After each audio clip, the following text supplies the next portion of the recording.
خز والا نو ته دغه ګابا پبلشر والا او رائټر څوک چې لیکل کوي ها او جی زه یم جی دا د انګلیش ته کتاب زما په لاس کې دی دا تاسو نه کپ نه دی کنه بالکل او جی ګابا کپنی زمون کپنی دا په دې کې دنه د ضلع بونیر د خلکو خلاف سټیر نازیبا خبرې شوې دي د خمقلتوب پاوالا ها شوا دا هم تاسو منې کنه چې مصنف کله سلیکي نو هغه تحقیق کوي او هغه رښتینی خبرې لیکي ټیک ته او جی مصنف له پکار دی چې هغه د تحقیق نه وروسته رښتینی خبرې ولیکي او چې د ارچا پاوالي لیکي بالکل او جی په دې کتاب کې تاسو یو خبره لیکلې ده خبرې خو په ګډيري دي د بونیرو په حواله خو یو خبره ده چې هغه یو بونیره ولېږي هغه زنانه په تندې باندې چې مچ ناسي هغه بونیره هغه مچ ولي مچوالو زی هغه زنانه ولي هغه زنانه مړ شي ټیک شو کنه دا خبره تاسو لیکلې او جی پای کہانی کې د مچ په حواله وسو خبرې دی او جی دا تاسو د بونیر د خلکو د قمقلتوب یو خبره خلکو ته خودلې ده ټیک شو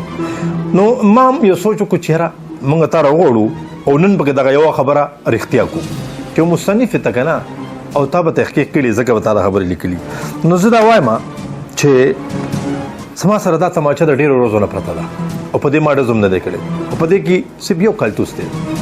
نو غواړم چې دا تماچا بم چې کم او ستاده کم رښتیا چې تا ویلي بقول استا دا بلګ نورم رښتیا شي خو خدای دا چې څه تاسو په خبره باندې پوه نشم تاسو مطلب څه دی جی نن به دا خبره رښتیا کوو چې دا بونریان واقعي قمقلان دي او کوخیاران دي دا به تنن په خپل ماته ثابتې چې دا تاسو څه وایي دا څه کیسه ده زه یو مچ ګورم مچ مچا د ګابا په نصیب باندې ورسېده ځه الله دې ملشنو دا مچ ته زه خو لا پوهېږم نه تاسو څه کوئ سر دا مچ په زه ستا په تندي باندې دم یې کېنوم او بیا به په دې تماچه باندې ولم ځکه چې تا خو دا ویلي کنه چې هغه بونیری قمقل چې دی هغه مچو اشتلی و ټیک ده نن به ولو چې دا رښتیا شي ستا نو تاسو خو ما په رښتیا باندې ولای نو سر تاسو کوئ سر جی اخوا دې خوا به نه کې برابر شو اوس تندې را دې خوا کا سر جی زما په غواړم سر جی دې خوا کا تندې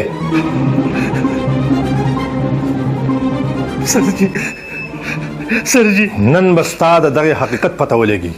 چې د چا په ایمات دا کار کوي سر جی زما په غواړم نن بستا د لیکلو پته ولګي چې تا کوم مضمون په بونریانو لیکلې دي چې دا دروغ دي او کرختیا دي ساده اصلیت پته به وسولګي سم کېنا سر جی ما پاپ کې ما واړه بچی دي د بونریانو په حواله باندې تا دا دومره نازیبا لفظونه د چا په ایما باندې لیکلي دي زه مجبور وم جی خیر دې نشته دا یو ګولې در باندې خرابوم وایا خو چې رښتیا راته سر زمونږ براب سران چې کوم دي هغه وایي چې په دې کتاب کې تاسو قسم د تفیل کوي دا کتاب هم خوشالېږي واړه هم خوشالېږي او جی ما ته خدا پته نه وه چې بونریان به دومره د دې خبرې تپوس کوي هسې به ویل کېدل په انټرنیټ کې په یو څه بل څه باندې بونریان قمقلان دي زه معافي غواړم سر زه معافي غواړم ما معاف کړئ سر بیا به داسې نه کوم نن څلورمه ورځ ده چې ستا د دې لیکلو په وجه باندې هر یو بونیری شازلمې بوډا ځوان په اور کې ولاړ دی دومره دروغ د خپل کتاب د خرڅ لپاره ستا ایمان دومره کمزوری شو ما معاف کړئ سر ستا ګوتې نه رپېدې چې تا د بونریانو او د بونریانو د دغې پاکې خاورې خلاف خبرې لیکلي دا د فقهاو او عالمانو ځمکه ده دا د شهیدانو ځمکه ده واقعي ما سره اوس احساس وشو چې بونریان ډېر غیرتمند او ډېر پاک خلک دی زه معافي غواړم ولم دی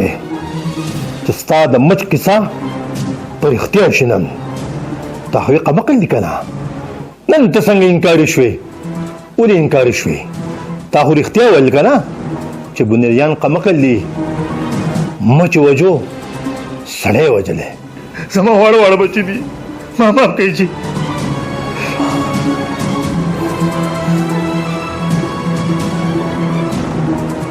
خنو د بونیر د دی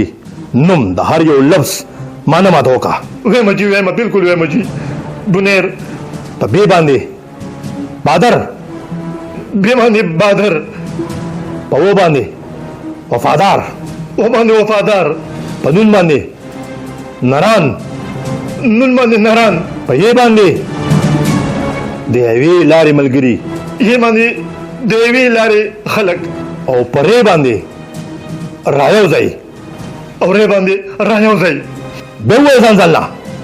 وایم جی وایم بادر، وفادار، نران، د یوې لارې ملګري خلک او رایو ځای خلک په اتفاق سره. زه کلک بونیری یم، خو زه دونه بې غیرتوب نشم کوی چې په تا باندې د 100 روپو ګولۍ خرابه کړم.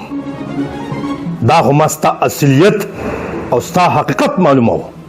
بونیریان زنده باد سر. زما پې غواړم ما معاف کړئ که نه سر. توبه مې ده، توبه مې ده سر. واقعي چې بونیریان ډېر اوچت ډېر غیرتمند خلک دی. زما پې غواړم آینده دپاره خیال کوه ښه، چې د بونیریانو نوم اخلي نو خوله به منځي ساتې.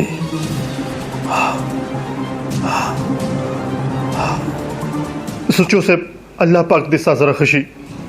بس نن نه پس به زه د دغې ګابا نه په خپله استعفا واخلم. زما توبه ده. زه ټولو بونیریانو نه معافي غواړم. زما توبه ده. ما ډېر دروغ لیکلي. زه معافي غواړم د ټولو نه. بس دی. نور حساب کتاب به در سره وروسته کوم. ارشده دې بوله لرې کړه زما د مخې نه.